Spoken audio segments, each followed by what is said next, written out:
Hello, my little lovebirds. TonyaTko here, and it feels like so long since I've done a vlog.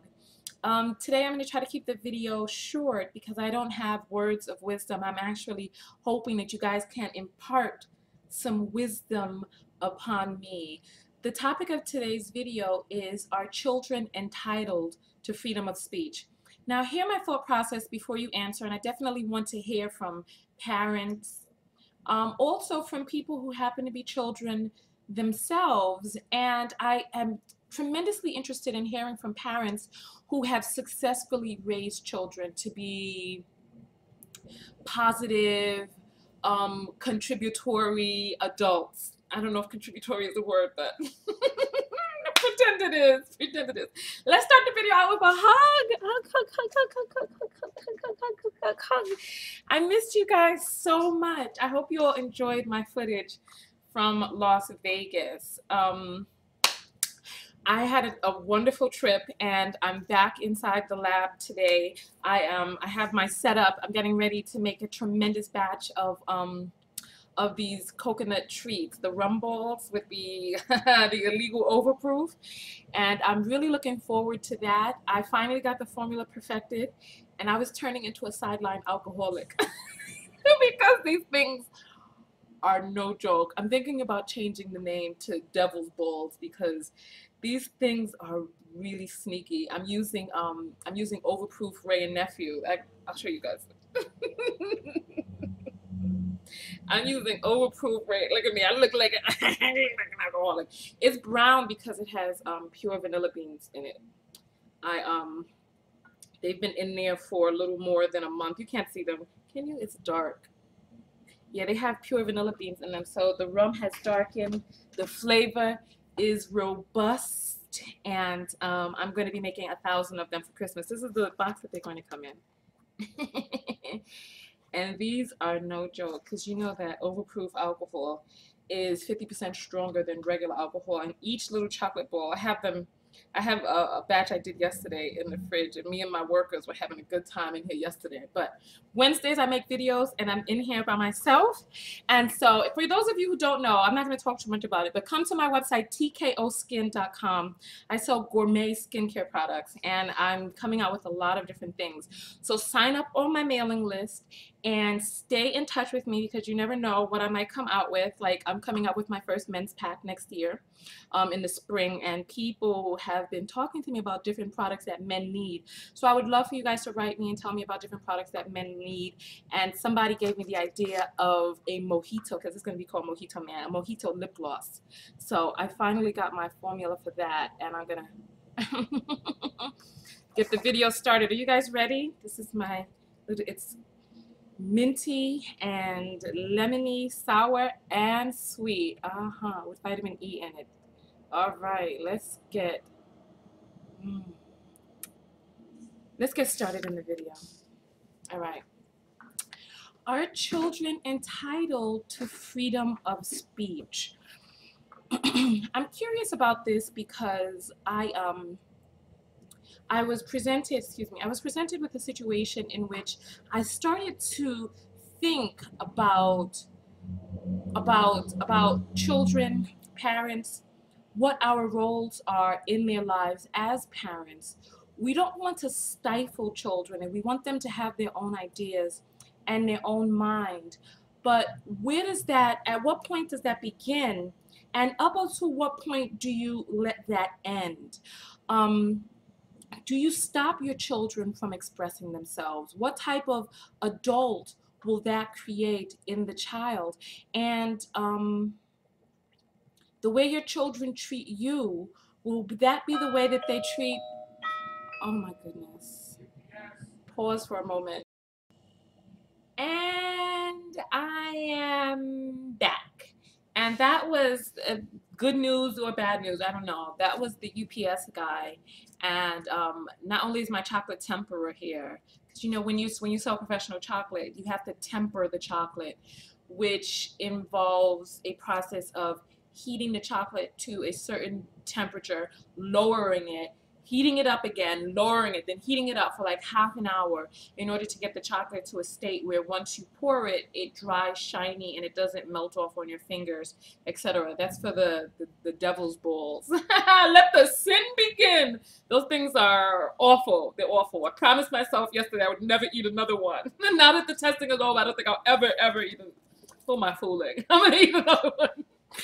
But yeah, come to the website tkoskin.com to find out more about that. But he also dropped off the proposed packaging for the Mojito Man. This is aluminum. The Mojito Man has a baked finish on it. It's very pretty, isn't it? Well, handsome. It's very handsome. But they don't have any more pumps for that. I mean, they don't have any more sifters for that. I'm doing an anti-sweat powder for men. So this is the only one that they have with the sifter. Well, this is the largest one they have, but they don't have it in black anymore. And this is the tiny little one. So I should do like an anti-sweat foot powder, antifungal foot powder in this one, and the anti-sweat powder in this one. But I'm like, does the aluminum really go with the black and the green for the Mojito pack? And then they send me the jars, and the top doesn't match. So I'm like, golly, this is just so frustrating. And this is supposed to have a square bottom. It's rounded. I'm like, ugh. It's really aggravating, you know. But I need you guys to come over to the site, write to me, tell me what type of products you'd like to see for men. Come to tkoskin.com, click on the men's tab, and let me know what type of products you'd like to see for men so that I could be able to get the packaging, you know, before they run out of the packaging that, I'm sorry, this is just, it's angering because the Mojito Man pack, you know, it's mint, rum, lime, it's very nice. And after the UPS guy left, I ate. And my lip gloss was very tasty on my salad. Because, you know, since my products are gourmet organic, they're edible. And the lip gloss is flavored with stevia, and it is completely edible, no harmful chemicals whatsoever in there. But that's a different story. I want to get back into today's topic of the video. I want to talk about children and their freedom of speech, freedom of expression. And I'm going to give you guys a little bit of background information because you guys know that I lived with my niece up until when she was 6 years old. I love this stuff. And I remember I did that video where she talked about black people being scary. Remember we did that, and that became a really famous video on YouTube when I first got started. And she was younger then. And it tastes so wonderful. I can't wait to get this to market.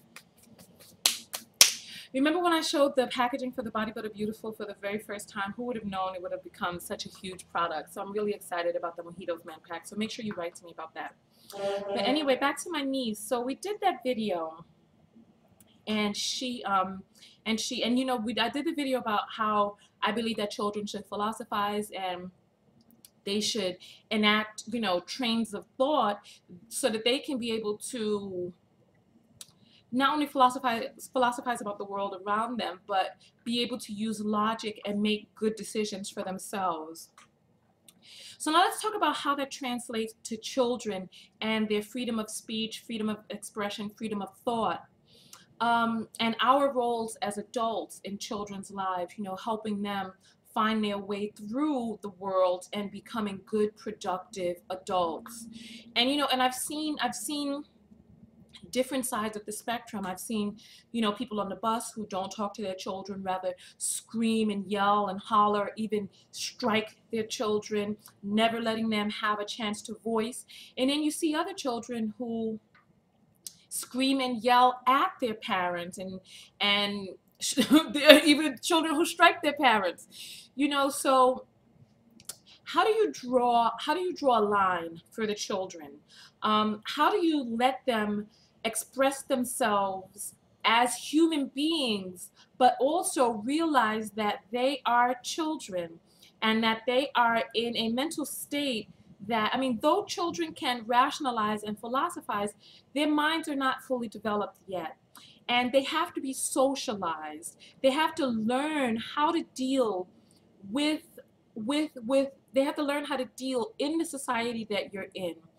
And if your child feels that it's appropriate to have this freedom of expression, freedom of thought with you, will that translate over to other people on the outside? Now let's talk about different ways of freedom of thought, freedom of expression.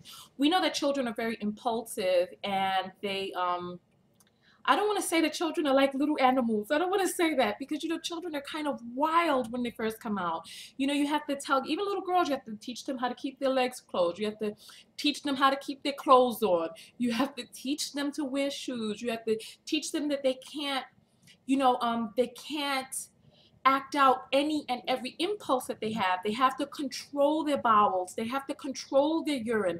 And they have to be able to control their emotions.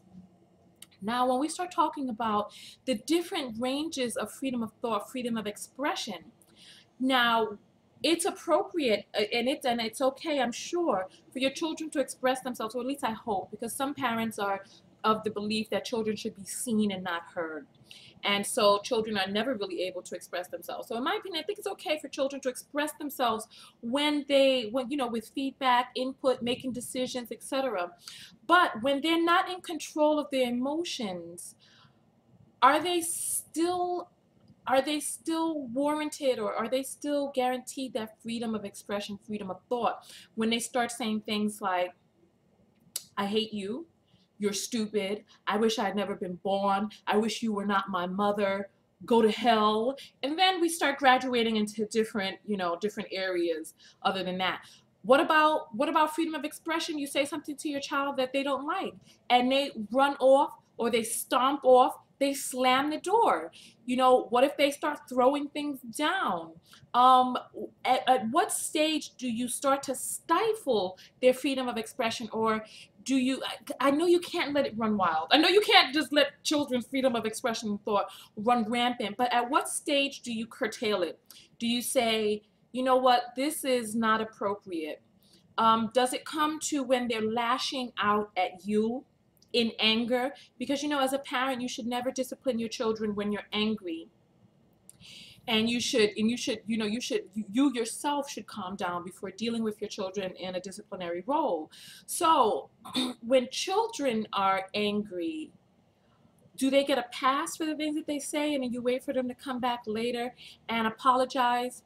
And at what age do you start enacting this, you need to mind your mouth? When a child is 2, they're not really aware of what it is that they may be saying. 3, 4, 5, they start getting a better understanding of who they are and what's going on in the world around them. 6, 7, then when you start getting into the realms of an 8, 9, and a 10-year-old, you're talking about a pretty big child at that point. And then after 10, you have somebody that's going into the preteen realm. For parents out there, at what stage, after what point, because you know what, parenting is a job that has no manual. You're given a person who has their own personality, whom you do not know. This person is presented to you as yours. You have to take care of them and bring them into adulthood, and you have no guidebook.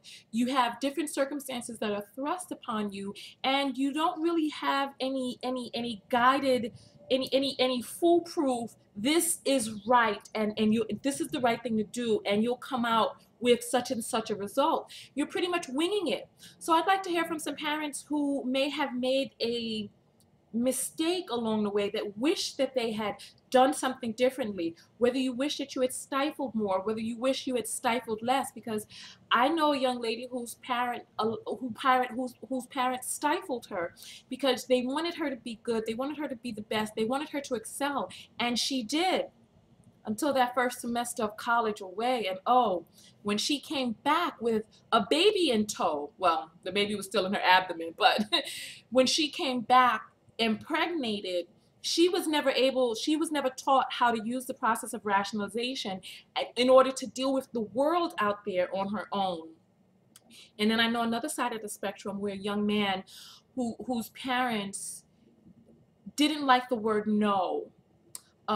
They wanted to speak to him from a positive standpoint, never using the word no, never, denying him. And I believe what she wanted to do was she wanted to use always positive statements, like instead of no, you can't have the cookie, she'd say yes, you can have something else or something like that. I'm not sure. But her son actually turned out to be a really problematic teenager. He never got control of his tantrums. He would burst out into fits of rage because, like I said, children are really wild when they first come out, and he never learned how to hone and control that. And by the time he started entering into teenage years, we were dealing with, or they were dealing with, a pretty big person at that stage. And then he started growing hairs, and testosterone built up inside of him, and he ended up in trouble with the law. Because if you're talking to your mother, in bursts of rage, throwing tantrums, at first when you're a child and you're rolling around on the floor, that's one thing. You get a little older and you start punching holes in walls, that's another. And then when authority figures tell you that you need to do something and you decide that you don't, that's a whole nother realm. And he ended up in a facility, last I heard. I tried to write and find out what happened to him after that, but the person who was trying to help give him some guidance said that they had not been in communication since he went into the facility, then he came out, and then there were some other problems. I don't even want to get into the full, it just became a huge mess. So, I really love your opinions on that. How do you find the balance? At what stage do you draw the line? My whole concern is when children purposely try to offend. Is it okay when, your child, children can be very creative and they can come up with a lot of different things and different ways to express themselves, but when they're angry and they purposely try to offend you, do you curtail your child when they're angry? Do you wait until later? Do you believe in corporal punishment? I personally believe in timeouts for the bulk of it, and it also depends on the child. My niece responded very well to timeouts, putting her in a corner, letting her think about it, and then when she comes out of the timeout, talk to her and and have her, and number one, have her apologize, and then talk about what it is that she's apologizing for.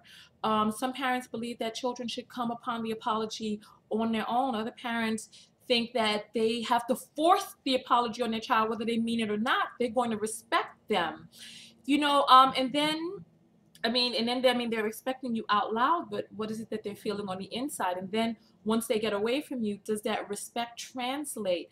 Can you force respect upon a person? What about fear? Is it okay for your children to fear you? I know this video turned out to be longer than I wanted it to be, but I'm really curious about a lot of these, and I want input, and I know, and Tiara is still young, but there were things that we did that stopped her from behaving any way that she wanted to. We stopped her from slamming things down, stopped her from running off and, slamming doors and things of that nature. And she seems pretty well adjusted now, but, we still have some more years to go because she's about to embark upon, teenage years in a few years. And then I know it's different when you're raising a teenager, so I would really love any and all input from children themselves, parents who have successfully raised children, and other parents. Tell me, who are in the process right now with younger children, tell me what it is that you're trying and how it's working out for you. Did some of it backfire? Do you have a spoiled child? I know I was spoiled when I went off to college, and I know that I do not want spoiled children because of the brunt reality. I don't know the word, but when I had to come into reality that the world is not mine in the dorm, and I had to give other people their space, and I had to, and I had to think about other people and how they felt about things, and I want to hear, because I personally don't want spoiled children, but I don't want, a stifled, maladjusted child that's going to go off and come back impregnated or go off and end up in prison anyway because we forced, you know, our own opinion and guidelines on them. So that's pretty much it. Stay in touch with me when I'm not on YouTube. Come over to Facebook, facebook.com/TonyaTko show. I definitely want to hear from all of you. Stay up with me on my skincare website. I'm doing I'm doing some really beautiful Christmas baskets. My stuff is organic, all natural, raw, the most potent. Oh, it's really nice. And my stuff is, ooh, I love it. I love it. So, you know what? We'll talk more about that in another video. But TonyaTko, and I'm out. Peace.